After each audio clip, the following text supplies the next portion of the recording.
చీకటి మేఘాలు ఆకాశాన్ని కప్పిన ఒక భయంకర రాత్రి. రాజు అనే 16 ఏళ్ల యువకుడు తన అనుమానాస్పద తాతగారి రహస్యాలను వెలికితీసేందుకు నిషిద్ధ అడవిలోకి వెళ్ళాడు. గత వారం నుంచి గ్రామంలో వింత సంఘటనలు జరుగుతున్నాయి. రాత్రులు భయంకర అరుపులు, ప్రజలు అకస్మాత్తుగా అదృశ్యం కావడం, మరియు రహస్యమైన నలుపు పొగ గ్రామాన్ని చుట్టుముట్టడం. అయ్యో దేవుడా! అకస్మాత్తుగా ఒక భయంకర కేకలు వినిపించాయి. రాజు గుండె వేగంగా కొట్టుకోవడం మొదలుపెట్టింది. శబ్దం వచ్చిన దిశలో జాగ్రత్తగా వెళ్ళాడు. అక్కడ అతను చూసిన దృశ్యం భయంకరమైనది. ఒక పురాతన, మెరిసే షెల్గల తాబేలు ఒక రహస్య కక్షలో చిక్కుకుపోయింది. ఆ కక్షలో వింత రూన్స్ మరియు మాయా చిహ్నాలు గీయబడి ఉన్నాయి. చాలా భయంకరమైన విషయం ఏమిటంటే, ఆ తాబేలు మాట్లాడుతోంది. మనుష్య కుమారా, శీఘ్రం నన్ను రక్షించు. వారు వస్తున్నారు, తాబేలు భయంతో అరిచింది. వారు ఎవరు? మీరు ఎవరు? రాజు వణుకుతూ అడిగాడు. సమయం లేదు. మొదట నన్ను రక్షించు, తర్వాత అంతా చెప్తాను, తాబేలు చెప్పింది. రాజు వేగంగా చుట్టూ చూసి కొన్ని పురాతన రాళ్లను జరిపి తాబేలును బయటకు తీశాడు. అప్పుడే దూరంలో భయంకర పాదముద్రలు మరియు అరుపుల శబ్దాలు వినిపించాయి. వచ్చారు, వచ్చారు! తాబేలు భయంతో అరిచింది. నేను వేదవ్యాసుడను, ఈ ప్రపంచానికి మరియు చీకటి శక్తులకు మధ్య ఉన్న రక్షకుడను. కానీ చీకటి మాంత్రికులు నన్ను బంధించారు. అకస్మాత్తుగా అడవి చుట్టూ నలుపు పొగ లేచింది. భయంకర నవ్వుల శబ్దాలు వినిపించాయి. వేదవ్యాసుడా, ఈసారి నువ్వు తప్పించుకోలేవు! ఒక భయంకర స్వరం వినిపించింది. వేదవ్యాసుడు రాజుకు ఒక మెరిసే రత్నాన్ని ఇచ్చాడు. ఈ రత్నంలో అపారమైన శక్తి ఉంది. కానీ జాగ్రత్త, ఇది చీకటి మాంత్రికుల చేతుల్లో పడితే మొత్తం ప్రపంచం అంతమవుతుంది. అయితే మీరు దీన్ని నాకు ఎందుకు ఇస్తున్నారు? రాజు భయంతో అడిగాడు. ఎందుకంటే నీలో ఒక రహస్య శక్తి ఉంది, అది ఇంకా మేల్కొనలేదు. ఈ రత్నం ఆ శక్తిని మేల్కొల్పుతుంది. అకస్మాత్తుగా అడవిలోంచి భయంకర నలుపు ఛాయలు కనిపించాయి. చీకటి మాంత్రికులు. వారి కళ్ళు ఎరుపు రంగులో మెరుస్తున్నాయి. చేతుల్లో మాయా దండాలు ఉన్నాయి. రత్నాన్ని ఇవ్వు, కుర్రాడా, లేకపోతే నీ గ్రామంలోని అందరినీ మా చీకటి మాయాజాలంతో శాపానికి గురిచేస్తాము. మాంత్రికుల నాయకుడు బెదిరించాడు. వేదవ్యాసుడు రాజుతో గుసగుసలాడాడు. రత్నాన్ని గట్టిగా పట్టుకుని, శుభశక్తి, మేల్కొలుపు అని చెప్పు. రాజు రత్నాన్ని చేతిలో పట్టుకుని మంత్రం జపించాడు. అకస్మాత్తుగా అతని చుట్టూ బంగారు వెలుగు వ్యాపించింది. అతని కళ్ళు నీలిరంగులో మెరుస్తూ, అతనిలోని రహస్య శక్తి మేల్కొన్నది. కాని అప్పుడే రాజుకి ఒక భయంకర సత్యం తెలిసింది. చీకటి మాంత్రికుల నాయకుడు మరెవరో కాదు, అతని స్వంత తాతగారు. తాతగారు మీరా? రాజు షాక్ అయ్యాడు. అవును రాజు, గత 10 ఏళ్లుగా నేను ఈ రత్నం కోసం వెతుకుతున్నాను. దీనితో నేను అమర శక్తిని పొందగలను. తాతగారు భయంకరంగా నవ్వాడు. రాజుకు తన పూర్వ జన్మ జ్ఞాపకాలు గుర్తుకు వచ్చాయి. అతను గతంలో కూడా వేదవ్యాసుడిని రక్షించినవాడని, అతని కుటుంబంలోనే చీకటి మాంత్రికుడు దాక్కున్నాడని తెలిసింది. తాతగారు, మీరు మా గ్రామంలోని ప్రజలను అదృశ్యం చేశారా? రాజు అడిగాడు. అవును, వారందరూ ఇప్పుడు నా మాయా కక్షలో బంధించబడ్డారు. నీవు రత్నాన్ని ఇవ్వకపోతే వారిని చంపేస్తాను, తాతగారు బెదిరించాడు. వేదవ్యాసుడు రాజుకు చెప్పాడు. రాజు, ఇప్పుడు నీవు ఒక కఠిన నిర్ణయం తీసుకోవాలి. రత్నాన్ని ఇచ్చినా గ్రామస్తులు మరణిస్తారు, ఇవ్వకపోయినా వారు మరణిస్తారు. కానీ ఒక మార్గం ఉంది. ఏంటది? రాజు అడిగాడు. నీవు నీ ప్రాణాలను త్యాగం చేస్తే రత్నంలోని శక్తి గ్రామస్తులను రక్షిస్తుంది. కానీ నీవు మరణిస్తావు. రాజు ఒక క్షణం ఆలోచించాడు. అతని గ్రామంలోని అందరి ముఖాలు అతని కళ్ల ముందు మెదిలాయి. అతని తల్లిదండ్రులు, స్నేహితులు, చిన్న పిల్లలు. నేను సిద్ధం, రాజు ధైర్యంగా చెప్పాడు.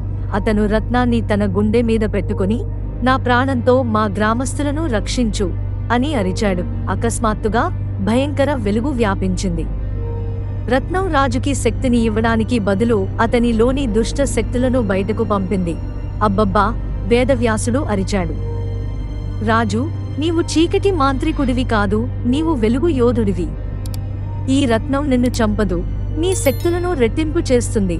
చీకటి మాంత్రికులందరూ రాజుకి భయపడిపోయారు. అతని తాతగారు కూడా భయంతో వణికిపోయాడు. అసాధ్యం, ఈ కుర్రాడిలో ఇంత శక్తి ఎలా వచ్చింది? తాతగారు అరిచాడు. రాజుకి అతని నిజమైన గుర్తింపు తెలిసింది. అతను వేల సంవత్సరాల క్రితం ఉన్న వెలుగు యోధుల వంశస్థుడు. అతనిలోని శక్తి అప్పుడు పూర్తిగా మేల్కొన్నది. అతని చేతుల్లోంచి బంగారు కిరణాలు వెలువడ్డాయి. అతని కళ్ళు బ్రహ్మాండంలోని నక్షత్రాల్లా మెరుస్తున్నాయి. ఇప్పుడు చీకటి యుగం అంతం. వెలుగు యుగం మొదలు. రాజు గర్జించాడు. తాతగారు మరియు అతని సేనలు రాజుపై దాడి చేయాలని అనుకున్నారు. కాని రాజు తన చేతులు పైకెత్తగానే అక్కడ భయంకర వెలుగు లేచింది. చీకటి మాంత్రికులందరూ అరుస్తూ పారిపోయారు. కాని తాతగారు చివరి దాడి చేశాడు. అతను తన అత్యంత శక్తివంతమైన చీకటి మంత్రం జపించాడు. భయంకర నలుపు అగ్ని రాజుపైకి వచ్చింది. రాజు వేదవ్యాసుడితో కలిసి చివరి మంత్రం జపించాడు.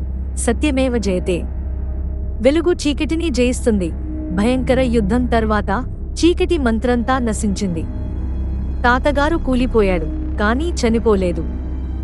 రాజు దగ్గరకు వచ్చినప్పుడు ఒక అద్భుతం జరిగింది. తాతగారి నుండి నలుపు పొగ లేచింది, మరియు అది పోయిన తర్వాత అతను అసలు తాతగారిగా మారాడు. దయగల మంచి మనిషిగా.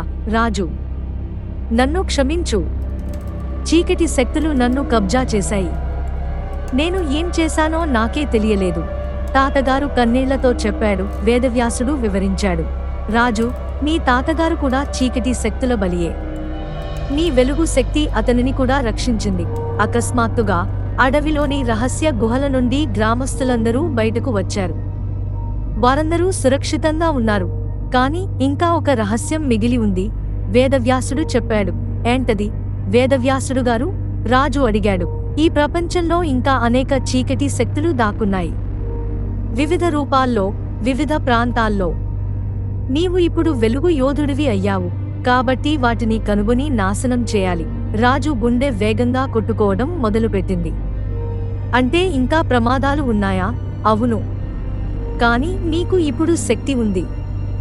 మరియు వేదవ్యాసుడు ఆగాడు. మరియు ఏమిటి? నీవు ఒంటరిగా లేవు. ప్రపంచంలోని వేర్వేరు ప్రాంతాల్లో నీలాంటి వెలుగు యోధులు ఉన్నారు. వారిని కనుగొని ఒకటిగా చేరి చీకటి శక్తులకు వ్యతిరేకంగా యుద్ధం చేయాలి. రాజుకి అతని జీవితం ఇప్పుడే మొదలయ్యిందని అర్థమయ్యింది. అతనికి అపార శక్తి వచ్చింది, కానీ దానితో పాటు అపార బాధ్యత కూడా వచ్చింది. తాతగారు రాజుకు ఒక భయంకర విషయం చెప్పాడు. రాజు, నేను చీకటి శక్తుల కబ్జాలో ఉన్నప్పుడు వారి ప్రణాళికలు వింటూ ఉండేవాడిని. వారు తర్వాత మహాభయంకర దానవుడిని మేల్కొల్పాలని అనుకుంటున్నారు. ఎవరిని? రాజు భయంతో అడిగాడు. కాలరాత్రిని, చీకటి దేవతను. ఆమె మేల్కొంటే మొత్తం ప్రపంచం చీకటిలో మునిగిపోతుంది. వేదవ్యాసుడు గంభీరంగా చెప్పాడు. అవును, అది మా అత్యంత భయం.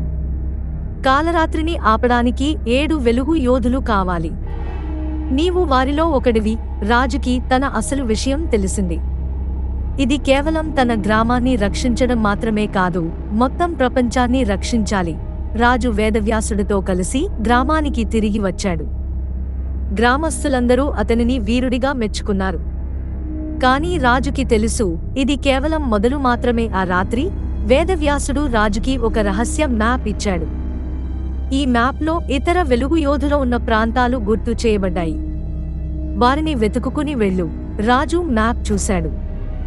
అందులో భయంకర ప్రాంతాలు గుర్తు చేయబడ్డాయి. హిమాలయాలలోని రహస్య గుహలు, అరేబియా ఎడారిలోని పురాతన దేవాలయాలు, అట్లాంటిక్ సముద్రంలోని రహస్య ద్వీపాలు. నేను ఎప్పుడు వెళ్ళాలి? రాజు అడిగాడు. రేపే. ఎందుకంటే చీకటి శక్తులు ఇప్పుడు నీ శక్తిని గుర్తించాయి. వారు నిన్ను చంపడానికి మరింత శక్తివంతమైన దానవులను పంపుతారు. అకస్మాత్తుగా ఆకాశంలో భయంకర మేఘాలు గర్జించాయి. దూరంలో భయంకర కళ్ళు మెరుస్తున్నాయి. వచ్చారు! వేదవ్యాసుడు అరిచాడు. రాజు, ఇప్పుడే వెళ్ళాలి. రాజు తన తల్లిదండ్రులను, గ్రామస్తులను చివరిసారి చూశాడు. అతని గుండెలో బాధ ఉంది. కాని అతనికి తెలుసు, అతను వెళ్ళకపోతే వారందరూ ప్రమాదంలో పడతారు. నేను తిరిగి వస్తాను, రాజు ప్రమాణం చేశాడు. మరియు వచ్చినప్పుడు ఈ ప్రపంచం చీకటి శక్తుల నుండి ఎల్లప్పటికీ సురక్షితంగా ఉంటుంది. వేదవ్యాసుడితో కలిసి రాజు అంధకారంలోకి వెళ్ళాడు. తన గొప్ప సాహసయాత్రను మొదలుపెట్టడానికి కథ ఇక్కడితో అంతం కాదు. రాజు యొక్క అసలు సాహసయాత్ర ఇప్పుడే మొదలయ్యింది. అతను 7 వెలుగు యోధులను కనుగొంటాడా? కాలరాత్రిని ఆపగలడా? అతని గ్రామం మరియు కుటుంబం సురక్షితంగా ఉంటాయా? ఈ కథ మీకు నచ్చితే లైక్ చేయండి, షేర్ చేయండి, కామెంట్ చేయండి మరియు మన ఛానల్ను సబ్స్క్రైబ్ చేయండి. మరిన్ని తెలుగు కథల కోసం మన ఛానల్ను ఫాలో అవ్వండి. Thank you very much.